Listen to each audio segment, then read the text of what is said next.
अस्सलाम वालेकुम, welcome back to Mama Zaid channel. आप सब कैसे हैं? उम्मीद है आप सब लोग ठीक होंगे। चलें, आज आप लोगों के लिए बैक टू स्कूल रेसिपी बन रही है चिकन नगेट्स। बच्चे स्कूल जाने वाले हैं, आप बना के इन्हें फ्रीज़र में रख लें।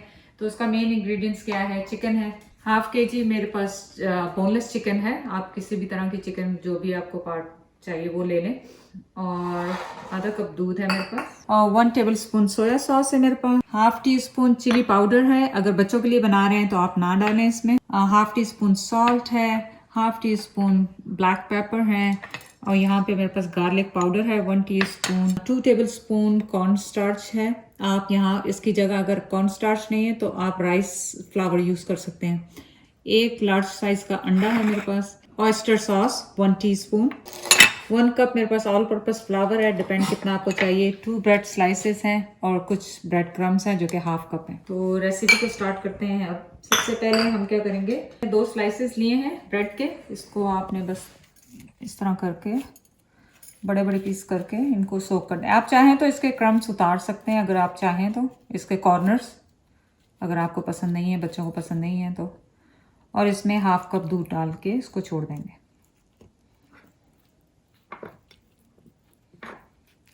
हमने क्या करना है, चिकन के बड़े बड़े मोटे मोटे रफली स्लाइसेस कर लेंगे, क्यूब्स बना लेंगे ताकि हम इन्हें चॉप कर सकें। आप चाहें तो चिकन का कीमा भी इस्तेमाल कर सकते हैं, पर कोशिश कीजिएगा फ्रीज़र में से ना निकालें, क्योंकि उसमें बहुत ज़्यादा पानी मॉइस्चर होगा तो आपको उनको बनाना मुश्किल होगा। तो आप कोशिश करें कि ये इस तरह यूज़ कर लें तो ज़्यादा बेहतर है। तो आपने क्या करना है, अपने चॉपर ले लेना, जो भी आपके पास, ग्राइंडर, चॉपर, जिसमें भी आपको कीमा बनाना है।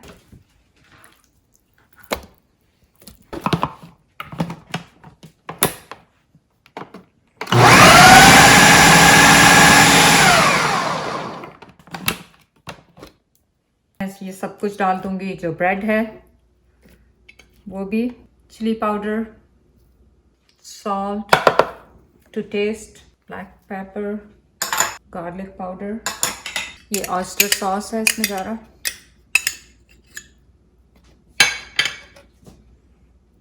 And soya sauce.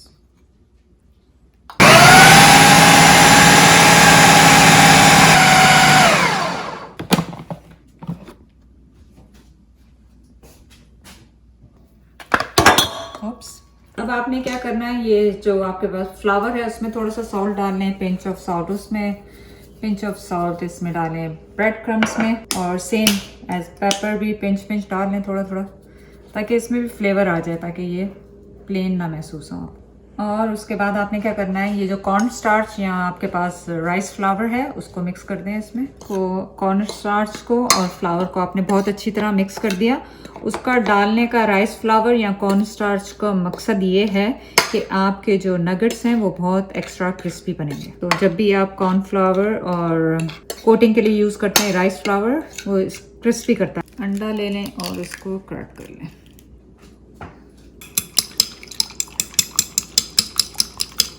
हाथ को थोड़ा सा गीला कर लें। मैं थोड़े से बड़े साइज़ के नॉर्मल नगेट से बना रही हूँ, आप चाहें तो छोटे छोटे बना लें, क्योंकि हमारे घर में तो बड़े बड़े बच्चे हैं, छोटे छोटे बच्चे नहीं हैं, तो एटलीस्ट बाइट साइज़ का तो बना दूँ उसे। तो आपने ये लिया, ब्रेड क्रम्स में, और ब्रेड इसमें फ्लावर में डाला सबसे पहले। जब आपने फ्लावर में डाल लिया, इसे कोट कर लिया, तो फिर आपने एग वॉश में डालना है इसे।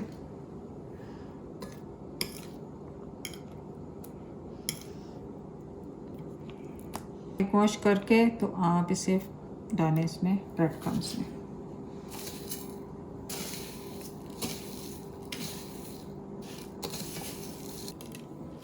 आप चाहें तो सबसे पहले बना के रख लें, उसके बाद ये कोटिंग स्टार्ट करें, जैसे भी है।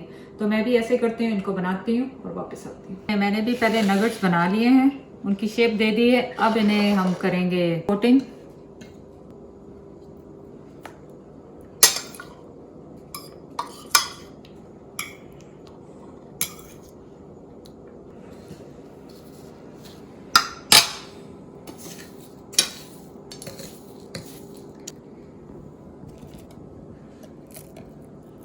तो बस यही प्रोसीजर है इन सब का, आपने इन्हें करना है। फिर थोड़ी देर के लिए हम इन्हें फ्रीज़र में रखेंगे। तो चलें, मैं इनको कोटिंग करके वापस आती हूँ। तो चले देखें, चिकन नगेट्स तैयार हो गए हैं। मैंने बड़े साइज के बनाए हैं, आपके घर में बच्चे हैं तो छोटे साइज के बनाए लंच बॉक्स के हिसाब से, लेकिन हमारे बच्चे बड़े बड़े हैं तो घर पे ही खाने वाले हैं तो हमने बड़े बड़े बना लिए।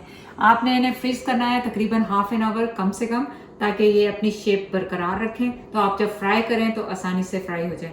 तो मैं आधे घंटे के बाद वापस आती हूँ।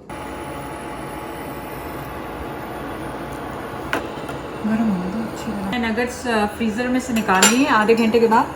अगर आपकी प्लेट के साथ स्टिक हो जाए तो आप उनको ज़रा सा छुरी या कोई भी शार्प चीज़ लगाएंगे तो वो निकल जाएंगे आराम से, उसमें परेशान होने की ज़रूरत नहीं है। तो मेरे ये फुल्ली फ्रोज़न नहीं है।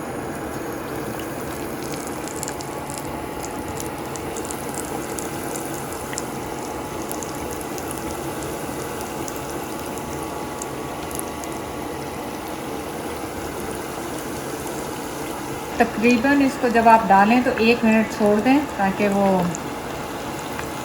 अच्छी तरह से कुक हो जाए एक साइड से, और फिर आप इसको टर्न कर दें। सो अप्रॉक्सीमेटली 3 मिनट आपको चाहिए होंगे इसको, 3 से 4 मिनट। थोड़ा सा आँच को हल्का रखिएगा मीडियम हीट पे, ताकि वो बहुत ज़्यादा ब्राउन ना हो जाए। और अगर आपने फ्रीज़ करना है तो फिर आप इसको सिर्फ 2 मिनट इसको फ्राई करके निकाल के ठंडा करके फ्रीज़र में रख दीजिएगा। ये 2 महीने तक बहुत अच्छे रहेंगे। या आपको कि कोई मेहमान आ गया या बच्चों को फ़ौरन बना के देने स्कूल के लिए और लंच बॉक्स के लिए, तो आपने निकाले और 2 मिनट दोबारा फ्राई किए और रख दिए। लेकिन आप इस तरह भी फ्रीज़ कर सकते हैं, लेकिन बेस्ट वे ये है कि आप इनको हाफ़ डन करके फिर फ्रीज़ कर लें, तो वो बेस्ट रहेगा।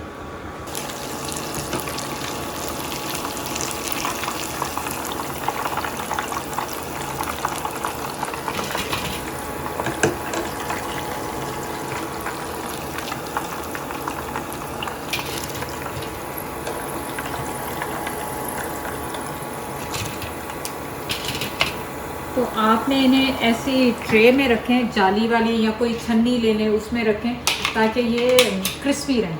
रखने का मकसद ये है कि वो उसमें एयर चारों तरफ से जाएगी तो वो क्रिस्पी रहेंगे।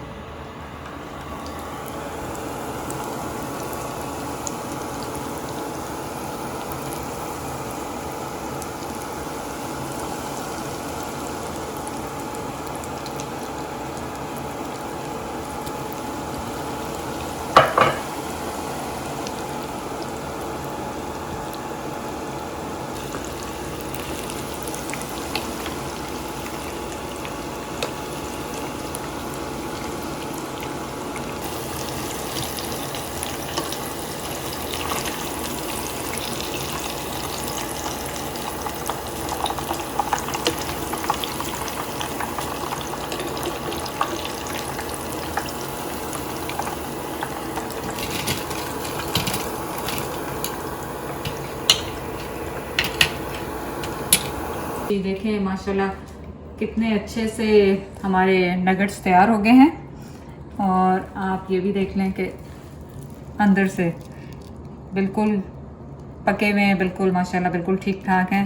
तो अब उज़ैर की टर्न है। कह लें जी, उज़ैर को तो बहुत पसंद आया। उज़ैर के पसंदीदा होते थे जब ये बेबी होता था, फिर टायर्ड हो गया, रोज़ डाल के दे देती थी, फिर मैं डब्बे वाले ला के देती थी तो खाता ही नहीं। इतने फ्लेवरफुल हैं क्योंकि आपने इसमें गार्लिक डाला, अपने तरह की स्पाइसेस डाल दें, इसमें हर्ब्स डाल दें, और कौन सा बच्चा होगा उसे नहीं पसंद होगा। प्लीज़ जाके रेसिपी को ट्राई करें, शेयर करें, लाइक करें। अल्लाह हाफिज़।